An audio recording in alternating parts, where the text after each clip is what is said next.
Copyright disclaimer under Section 107 of the Copyright Act 1976. Allowance is made for fair use for purposes such as criticism, comment, news reporting, scholarship, and research. Fair use is a use permitted by copyright statute that might otherwise be infringing.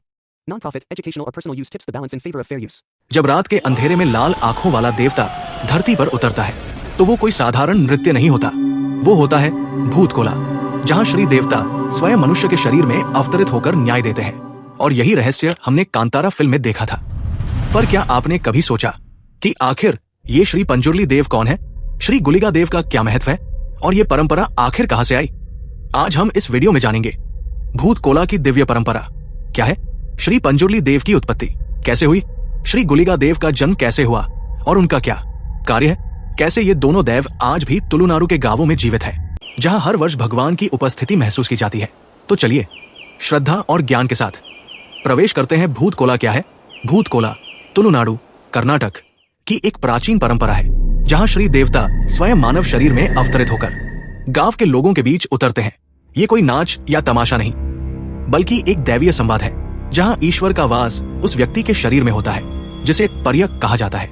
जब रात में ढोल बजते हैं, दिए जलते हैं और हवा में धूप की सुगंध भर जाती है, तब गांव के लोग जानते हैं कि अब श्री देवता अवतरित हो चुके हैं। श्री पंजुर्ली देव का दिव्य जन्म कहानी शुरू होती है कैलाश पर्वत से, जहां भगवान भोलेनाथ, शिव शंकर और माता पार्वती जी विराजमान थे। वही एक दिन माता पार्वती के आंगन में एक जंगली सुअर जन्मा जिसका नाम पड़ा श्री पंजुर्ली।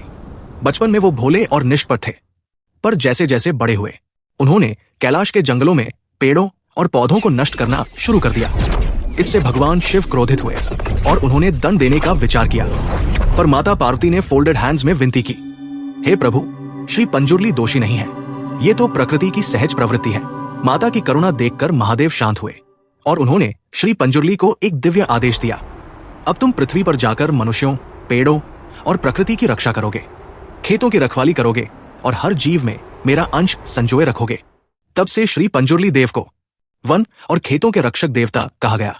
श्री पंजुर्ली देव की पूजा और श्रद्धा तुलुनाडु के गांवों में आज भी किसान मानते हैं कि जब फसल पर कोई संकट आता है, सूखा या बाढ़ होती है या जंगली जानवर खेतों को नुकसान पहुंचाते हैं, तो श्री पंजुर्ली देव की पूजा से सब संकट टल जाते हैं। उनकी आराधना में धान, नारियल, केले और लड्डू अर्पित किए जाते हैं। उन्हें शांति, समृद्धि और सुरक्षा के प्रतीक के रूप में पूजते हैं। पूजा के दौरान जब पुजारी पर्य पर श्री पंजुर्ली देव अवतरित होते हैं तो उनकी आंखें लाल हो जाती है, स्वर बदल जाता है और वातावरण में एक दैवीय कंपन महसूस होता है। वो जमीन को स्पर्श कर कहते हैं, अब ये भूमि श्री पंजुर्ली देव की छत्रछाया में सुरक्षित है। श्री पंजुर्ली देव का न्याय। श्री पंजुर्ली केवल रक्षक ही नहीं बल्कि न्याय के देवता भी है। गांव में यदि कोई झूठ बोलता है, किसी की जमीन छीनता है या कोई अपराध करता है, तो भूत कोला के दौरान श्री पंजुर्ली देव का दरबार सजता है। कहते हैं उनकी आंखों में झांकने वाला झूठ नहीं बोल पाता और जो भी उनके समक्ष दोषी होता है वो स्वयं स्वीकार कर लेता है। एक प्राचीन कथा है, एक राजा ने गांव वालों की भूमि छीन ली थी और श्री पंजुर्ली देव की पूजा का अपमान किया था। रात में जब भूत कोला हुआ तो श्री पंजुर्ली देव ने उसके पापों का दंड सुनाया।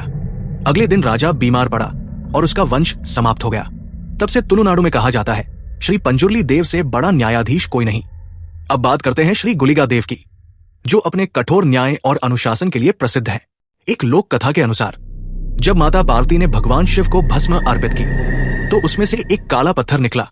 शिव जी ने वो पत्थर वैकुंठ में फेंक दिया, जहां से वो भगवान विष्णु के लोक में गिरा और उसी पत्थर से जन्म हुआ श्री गुलिका देव का। श्री विष्णु जी ने उन्हें सेवा का दायित्व दिया, परंतु श्री गुलिका देव का स्वभाव उग्र था। जब उन्होंने पृथ्वी पर पहला कदम रखा तो धरती स्वयं कांप उठी। श्री गुलिका देव का स्वरूप और पूजा। श्री गुलिका देव की भूख असीम थी। उन्होंने जल पिया, पशु भक्षण किया, पर तृप्ति नहीं मिली। तब भगवान विष्णु ने अपनी एक उंगली काटकर उन्हें अर्पित की, तभी उनकी ज्वाला में भूख शांत हुई। इसलिए आज भी श्री गुलिका देव की पूजा में फल या मिठाई नहीं चढ़ाई जाती, बल्कि प्रतीकात्मक बलिदान, सिंबॉलिक सैक्रिफाइस अर्पित किया जाता है। उनकी आराधना गांव की सीमा पर होती है, जहां जंगल शुरू होता है। वो सीमाओं के रक्षक और अनुशासन के देवता है। यदि किसी ने अपराध किया हो या गांव के नियमों का उल्लंघन किया हो तो उसे श्री गुलिका देव के सामने लाया जाता है।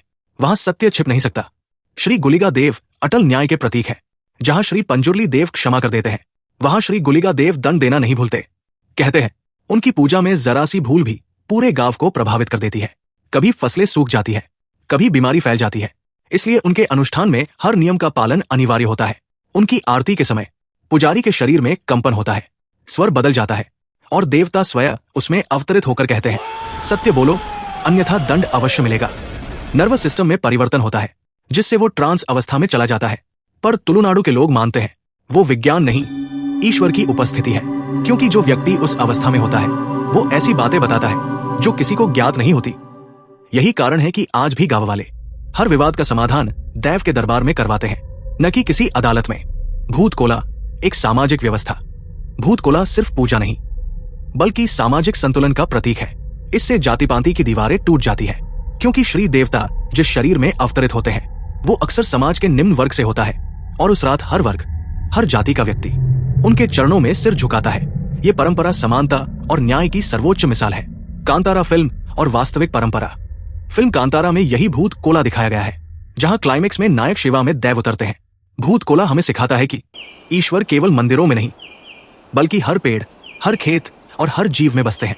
श्री पंजुर्ली देव हमें प्रकृति की रक्षा सिखाते हैं और श्री गुलिगा देव हमें न्याय और अनुशासन का मार्ग दिखाते हैं। अगर आपको ये वीडियो ज्ञानवर्धक और अद्भुत लगा तो जय श्री पंजुर्ली देव और जय श्री गुलिगा देव कमेंट में लिखना न भूलें। और हाँ, ऐसी और दिव्य कथाओं के लिए चैनल को सब्सक्राइब जरूर करें।